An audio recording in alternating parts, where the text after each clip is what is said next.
दोस्तों, हम लोग पैसा तो कमा लेते हैं, लेकिन क्या आप भी उस पैसे को मैनेज करके कई गुना मल्टीप्लाई करने की योजना बनाते रहते हैं, लेकिन ऐसा नहीं कर पाते और अपने फाइनेंशियल गोल को पूरा करने में बार बार असफल हो रहे हैं?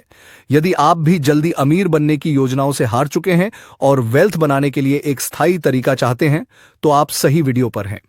आज हम 10 ऐसी स्ट्रेटजी पर चर्चा करेंगे जिससे आपको पेशेंस और डिसिप्लिन के साथ लंबे समय तक बड़ा रिटर्न कमाने में मदद मिलेगी। और लास्ट में मैं आपको मनी मैनेजमेंट की वे सीक्रेट टिप्स भी बताऊंगा जिसके द्वारा आप अपने पैसे को बिना किसी फाइनेंशियल नॉलेज के भी अच्छे से मैनेज करके बहुत बड़ा प्रॉफिट कमा सकते हो। तो इस वीडियो में लास्ट तक हमारे साथ बने रहिए, ये वीडियो आपके लिए बहुत काम की हो सकती है। अगर आप हमारे द्वारा बताई गई इन 10 स्ट्रेटजी को फॉलो करते हैं तो आप केवल महीने में मात्र 1 घंटे से भी कम टाइम देकर अपने और अपने परिवार के लिए बड़ी वेल्थ बना सकते हैं। तो आइए शुरू करते हैं।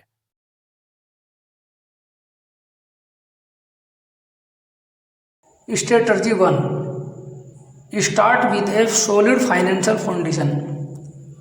इन्वेस्टमेंट करने से पहले किसी भी व्यक्ति के लिए सबसे पहला कदम है कि आपको सबसे पहले अपना बैड लोन यानी ऐसा डेब्ट जिससे आपको कुछ भी इनकम नहीं हो रही है और इसके बजाय आपको इंटरेस्ट पे करना पड़ रहा है, जैसे कि क्रेडिट कार्ड या फिर ऐसी ज़रूरत के लिया गया कर्ज जो केवल शौक के लिए लिया है, उसे चुकाना चाहिए।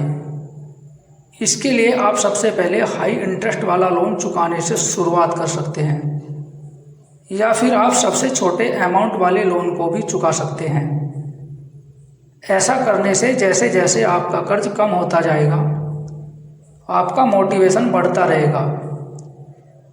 कर्ज चुकाने के बाद आप अपने लिए कम से कम 12 महीने की सैलरी के बराबर इमरजेंसी फंड इकट्ठा करें।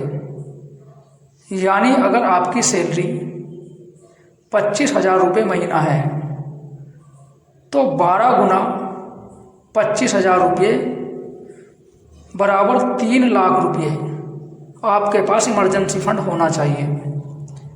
ऐसा करने से आपको यह फ़ायदा होगा कि अगर किसी कारण से आपकी नौकरी या इन्वेस्टमेंट में कोई उतार चढ़ाव भी आ जाए तो आपको कोई दिक्कत नहीं होगी। Strategy number 2, understand compounding interest. जितनी जल्दी आप इन्वेस्टमेंट करना शुरू करेंगे, आपके पैसों को बढ़ने के लिए उतना ही अधिक समय मिलेगा, जिससे आपको कंपाउंडिंग का बड़ा फायदा होगा। इसे एक उदाहरण के साथ समझते हैं। मान लीजिए एक व्यक्ति सुरेश है और दूसरा अनमोल है। दोनों की उम्र अभी 25 साल है। वे दोनों एक ही कंपनी में नौकरी करते हैं। सुरेश की सैलरी 25,000 रुपये है, जबकि अनमोल की सैलरी केवल 20,000 रुपये महीना है। यानी आप देख सकते हैं कि अनमोल की सैलरी सुरेश से कम है। अब दोनों ने डिसाइड किया कि उन्हें 60 साल की उम्र में फाइनेंशियल फ्री होना है। तो इसके लिए अनमोल ने 7500 रुपये महीने अभी 25 साल की उम्र से एक फंड में निवेश करना शुरू कर दिया। वहीं दूसरी ओर सुरेश का मानना है कि उसे 30 साल की उम्र तक अपने शौक पूरे करने हैं और उसके बाद मैं ज़्यादा पैसा इन्वेस्टमेंट करूंगा। इस तरह अनमोल ने अगले 25 साल यानी अपनी 50 की उम्र तक लगातार इन्वेस्टमेंट किया और उसके बाद अनमोल ने इन्वेस्टमेंट करना बंद कर दिया और केवल इसी अमाउंट को अगले 10 साल यानी अपनी 60 की उम्र तक होल्ड किया। इस फंड ने उन्हें 15% का कंपाउंडिंग एनुअल रिटर्न दिया।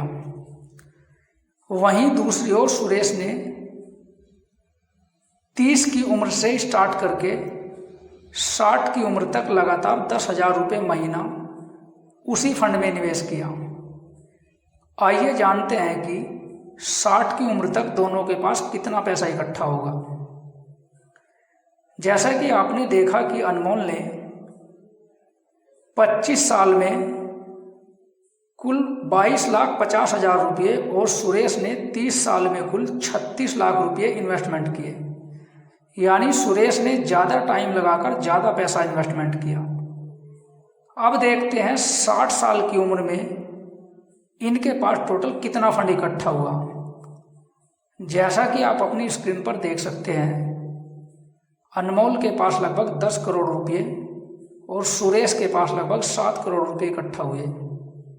इससे आप कंपाउंडिंग की ताकत को जान सकते हैं कि केवल 5 साल लेट शुरू करने पर रिटर्न में 3 करोड़ का डिफरेंस आ गया। स्ट्रेटजी नंबर 3, कंसिस्टेंसी इज की ऑटोमेटिक योर इन्वेस्टमेंट। आपको अगर मार्केट के उतार चढ़ाव से बचना है और इसका फ़ायदा भी उठाना है तो आपको अपने इन्वेस्टमेंट एसआईपी के एक फिक्स अमाउंट को अपने बैंक और डीमैट अकाउंट के द्वारा एक फिक्स डेट में ऑटोमेटिक मोड पर सेट करके छोड़ना चाहिए, ताकि आपका पैसा लगातार इन्वेस्टमेंट होता रहे और आपको मार्केट के उतार चढ़ाव का अच्छा बेनिफिट मिल सके। अगर आप और भी अच्छा रिटर्न लेना चाहते हैं तो मार्केट की गिरावट में अलग से एक लमसम अमाउंट आप एसआईपी वाले अमाउंट से अलग भी डाल सकते हैं। इससे आपके रिटर्न में बहुत बड़ा फायदा हो जाएगा। ऐसा करने से अगर आपको केवल 3% रिटर्न भी अधिक मिलता है, यानी अगर 15% की जगह 18% एनुअल भी हो जाता है, तो 30 साल के टाइम पीरियड में आपको मिलने वाला अमाउंट पर लगभग दोगुने का फायदा होगा। जैसे कि अगर आप 10,000 रुपये महीना अगले 30 साल तक इन्वेस्टमेंट करते हैं और आपको कंपाउंडिंग एनुअल रिटर्न 15% का मिलता है, तो 30 साल बाद आपका अमाउंट लगभग 7 करोड़ रुपये होगा। और अगर वहीं 15% को 18% कर दिया जाए तो आपका अमाउंट लगभग 14 करोड़ रुपये होगा, यानी सीधे दोगुने का फर्क। ये होता है गिरावट में इन्वेस्टमेंट करने का कंपाउंडिंग का फायदा। Strategy number 4, diversify across asset classes.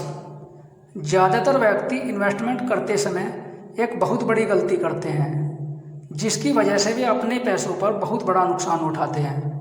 मैं चाहता हूं कि आप वो गलती ना करें, इसलिए आप जब भी इन्वेस्टमेंट करें कभी भी आपको एक एसेट क्लास में अपना सारा पैसा नहीं डालना चाहिए। यानी इन्वेस्टमेंट की दुनिया का एक कोट भी है कि अपने सारे अंडे कभी एक टोकरी में नहीं रखने चाहिए। आपको अपने पैसे को स्टॉक, बॉन्ड, ETF और रियल इस्टेट जैसी अलग अलग जगह पर इन्वेस्टमेंट करना चाहिए, क्योंकि जब भी कभी बड़ी गिरावट आती है तो सभी एसेट में एक साथ गिरावट आने की संभावना ना के बराबर होती है। और अगर किसी साल एक एसेट क्लास ने अच्छा परफॉर्म नहीं किया तो दूसरी एसेट क्लास के रिटर्न से उसको बैलेंस किया जा सकता है। ऐसा करके आप अपने रिस्क को मैनेज कर सकते हैं। Strategy number 5, low cost index fund and ETF। अगर आप कम रिस्क के साथ और स्टॉक चुनने के झंझट से बचना चाहते हैं तो स्टॉक में इन्वेस्टमेंट करने के बजाय आप कम कॉस्ट वाले इंडेक्स फंड और ETF के माध्यम से पूरे मार्केट या सेक्टर में निवेश कर सकते हैं, क्योंकि इंडेक्स फंड एक तरह का म्यूचुअल फंड है जो किसी स्पेसिफिक इंडेक्स को फॉलो करता है, जैसे कि निफ्टी 50 या सेंसेक्स। ये एक्टिवली मैनेज नहीं होते हैं, इसलिए इनका एक्सपेंस रेशो बहुत कम होता है, यानी आपको बहुत कम फीस देनी पड़ेगी। और ETF यानी एक्सचेंज ट्रेडेड फंड भी इंडेक्स को ट्रैक करते हैं, लेकिन ये एक्सचेंज पर ट्रेड करते हैं, जिसे आप स्टॉक की तरह ही एक्सचेंज के द्वारा मार्केट टाइम में भी खरीद और बेच सकते हैं। और ये भी लो कॉस्ट वाले होते हैं, क्योंकि इनका भी एक्सपेंस रेशो बहुत कम होता है, इसलिए अगर आप इंडेक्स फंड या ETF में निवेश करते हैं तो बिना दिमाग लगाए आप 90% इन्वेस्टरों से आगे होंगे, क्योंकि लंबे समय में कम कॉस्ट वाले फंड व ETF ने बड़े बड़े एक्टिव फंड को पीछे छोड़ दिया है और बड़े बड़े FII DII यानी बाहर के फॉरेन इन्वेस्टर और डोमेस्टिक इंस्टीट्यूशनल और भारत सरकार के पेंशन फंड का ज़्यादातर इन्वेस्टमेंट भी इंडेक्स फंड और ETF में लगा होता है। इसलिए इनके अंदर रिस्क भी बहुत कम होता है और इसमें एंट्री और एग्जिट चार्ज कम होने की वजह से ज़्यादा पैसा फीस की बजाय आपके इन्वेस्टमेंट में जाता है। इसलिए लॉन्ग टर्म में इसमें बहुत बड़ा फायदा हो सकता है। Strategy number 6, invest in what you understand. Warren Buffett ने इसे सबसे बढ़िया तरीके से समझाया है। आप जिनके बारे में जानते हैं केवल उसमें निवेश करें। उन कंपनियों, बिजनेस या एसेट में बने रहिए जिन्हें आप समझते हैं, क्योंकि समझकर किया गया निवेश हमेशा सफल होता है। अगर आपको किसी सेक्टर, कंपनी या इन्वेस्टमेंट प्रोडक्ट के बारे में अच्छे से पता होगा तो आप ज़्यादा बेहतर और कॉन्फिडेंस के साथ डिसीजन ले सकते हैं। जिस चीज़ को आप नहीं जानते उसमें इन्वेस्टमेंट करने से रिस्क बढ़ जाता है, और क्योंकि आपको मार्केट के उतार चढ़ाव और कंपनी की ग्रोथ के बारे में पता नहीं होता है। मान लीजिए आपको टेक्नोलॉजी या बैंकिंग सेक्टर अच्छे से समझ में आता है, तो आप इन सेक्टर में निवेश कर सकते हैं, क्योंकि आपको इन सेक्टर के ट्रेंड और रिस्क का अच्छे से अंदाजा है। ऐसा करने से आप अपने रिस्क को कम कर सकते हैं और रिटर्न को काफ़ी अच्छा बढ़ा सकते हैं। स्ट्रेटेजी नंबर 7, री इन्वेस्ट डिविडेंड्स। यह एक ऐसा पैसा है जिसे कंपनी अपने प्रॉफिट में से शेयर होल्डर को देती है। अगर इस पैसे को आप दोबारा से इन्वेस्टमेंट कर देते हैं तो आप कंपाउंडिंग का बहुत बड़ा बेनिफिट उठा सकते हैं। किसी कंपनी में अपनी शेयर होल्डिंग को बढ़ाने का यह सबसे अच्छा तरीका है। मान लीजिए किसी कंपनी से आपको 1000 रुपये का डिविडेंड मिलता है और आप उस पैसे को दोबारा से इसी कंपनी के शेयर खरीदने में लगा देते हैं, तो आने वाले टाइम में यह पैसा आपको और भी डिविडेंड कमा कर दे सकता है, और जिससे आपके पोर्टफोलियो की वैल्यू भी बढ़ जाएगी। इसलिए आप मिलने वाले डिविडेंड को खर्च न करके उसे दोबारा से इन्वेस्टमेंट करिए, ताकि आप कंपाउंडिंग का बड़ा फायदा उठा सकें। Strategy number 8, regularly review and rebalance your portfolio. क्या आपका पोर्टफोलियो आपकी उम्मीद के हिसाब से ग्रो हो रहा है? यह देखने के लिए आप हर 3 महीने में एक बार अपने पोर्टफोलियो को चेक कर सकते हैं।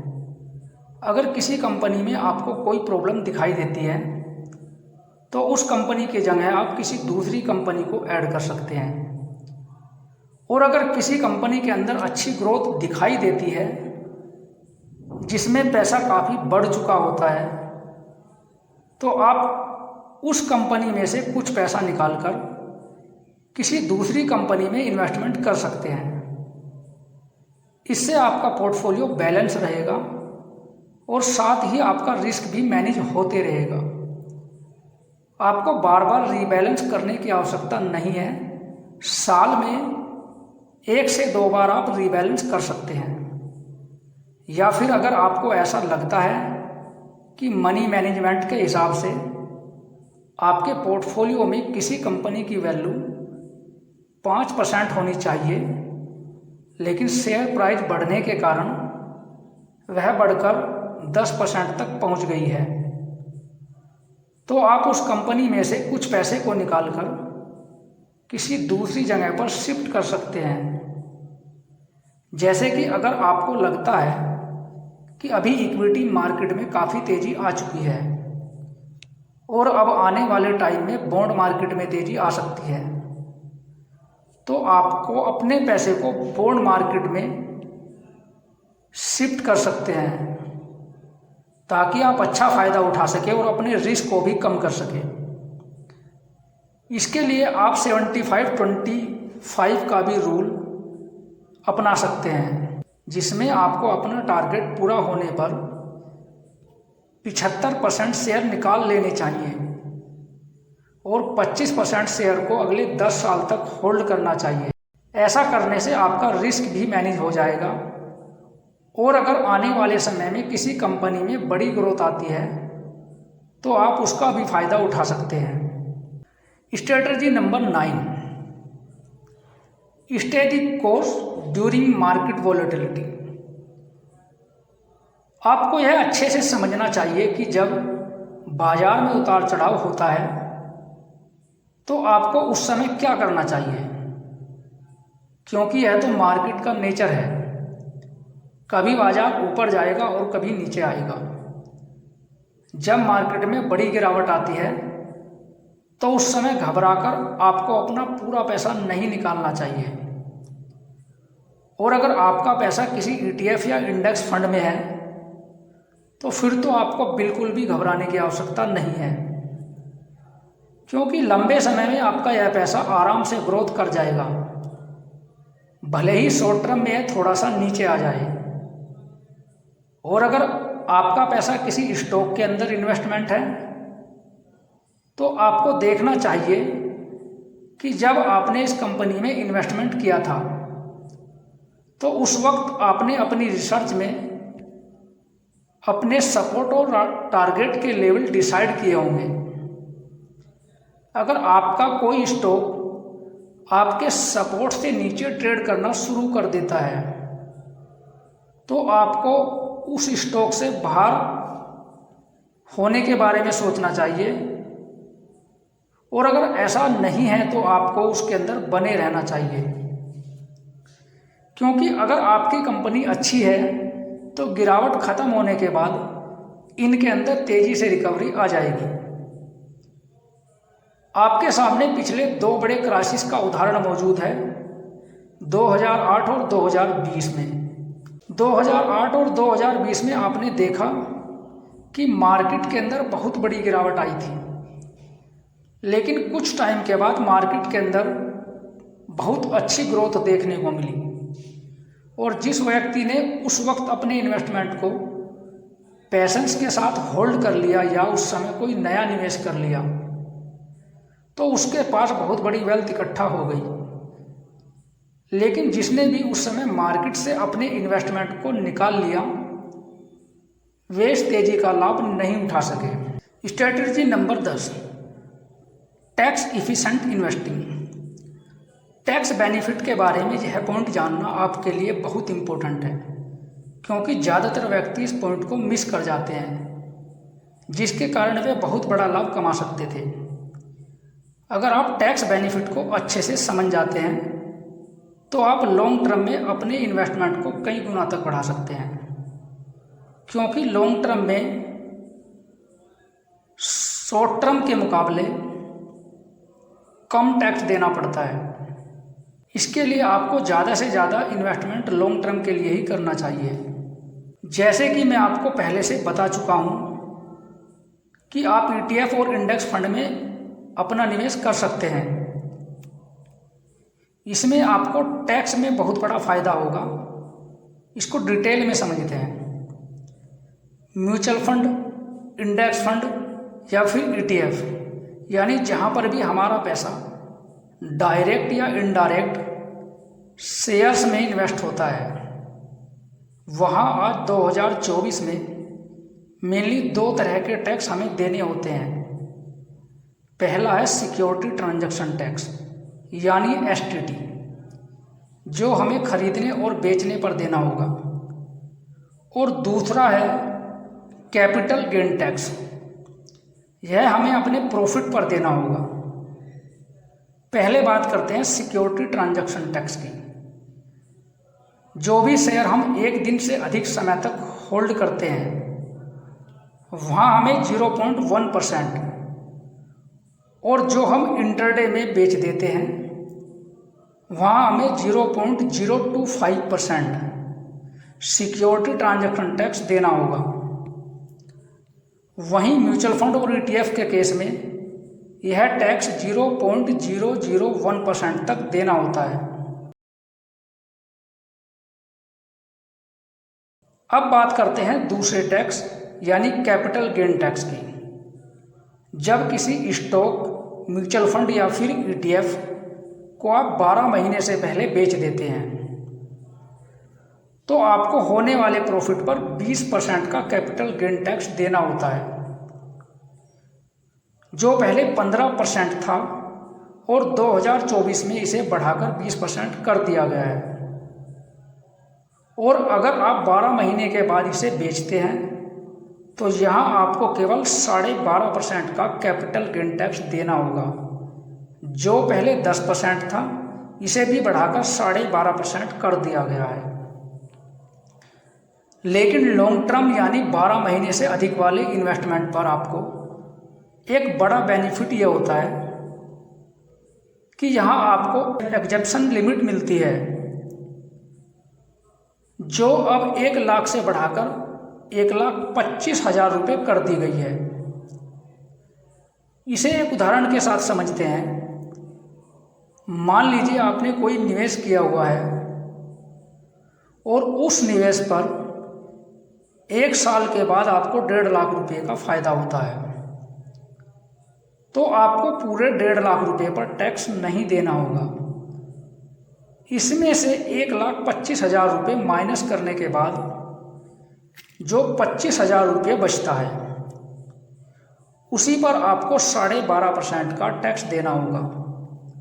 लेकिन शॉर्ट टर्म में ऐसा नहीं है, वहाँ आपको पूरा 20% का कैपिटल गेन टैक्स देना होगा, जो आने वाले समय में चेंज भी हो सकता है। इससे आप ये तो जान चुके होंगे कि शॉर्ट टर्म और लॉन्ग टर्म में टैक्स में कितना बड़ा अंतर है। कम से कम 7.5% का, जिसे बचाकर आप लॉन्ग टर्म में अपने इन्वेस्टमेंट को कई गुना तक बढ़ा सकते हैं। इसके अलावा भी लॉन्ग टर्म में कई बड़े बेनिफिट हैं, जिसकी हम आगे कभी बात करेंगे। अब चलते हैं बोनस टिप्स पर, जिससे आप बिना किसी फाइनेंशियल नॉलेज के भी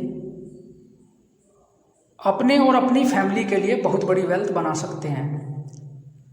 इसके लिए आपको सबसे पहले एक काम करना चाहिए कि आप जो भी अमाउंट मार्केट में इन्वेस्टमेंट करना चाहते हैं उस अमाउंट को 3 हिस्सों में बांट लीजिए, जिसमें से पहला हिस्सा 50% आप निफ्टी ETF और दूसरा हिस्सा 25% निफ्टी नेक्स्ट 50 ETF में या जूनियर बीज में, और बचा हुआ तीसरा हिस्सा आप स्मॉल कैप ETF में इन्वेस्टमेंट कर सकते हैं। इसके लिए आपका माइंडसेट कम से कम 10 से 12 साल या उससे अधिक का होना चाहिए। इससे आपको ग्रोथ के साथ सेफ्टी मिल जाएगी। अगर आप ऐसा करते हैं तो आपको मार्केट में गिरावट होने के बावजूद भी आपके अपने इन्वेस्टमेंट पोर्टफोलियो पर अच्छा रिटर्न मिलेगा और आपका रिस्क भी बहुत कम हो जाएगा। ऐसा करके आप उन टॉप 10 इन्वेस्टरों के बराबर रिटर्न कमा सकते हैं जिनके पास हमसे बहुत ज़्यादा नॉलेज और बड़ी बड़ी डिग्रियां हैं। अगर आप अपने रिस्क को और भी मैनेज करना चाहते हैं तो आप प्रत्येक हिस्से को भी 2 पार्ट में डिवाइड करके अलग अलग कंपनी के द्वारा इन्वेस्टमेंट कर सकते हैं। अब चलते हैं इस वीडियो के कंक्लूजन पर। इस वीडियो में हमने सीखा कि कैसे आप बिना किसी फाइनेंशियल नॉलेज के भी केवल इन 10 स्ट्रेटजी को अपनाकर अपने जीवन में बहुत बड़ी वेल्थ इकट्ठा कर सकते हैं और कैसे आप टैक्स की सेविंग का भी फ़ायदा उठा सकते हैं। अगर आपको यह वीडियो पसंद आया तो आप हमारे वीडियो को लाइक व शेयर कर सकते हैं और फाइनेंशियल नॉलेज व स्टॉक मार्केट से जुड़ी अच्छी जानकारी के लिए आप हमारे चैनल को सब्सक्राइब कर सकते हैं। इस वीडियो को देखने के लिए धन्यवाद।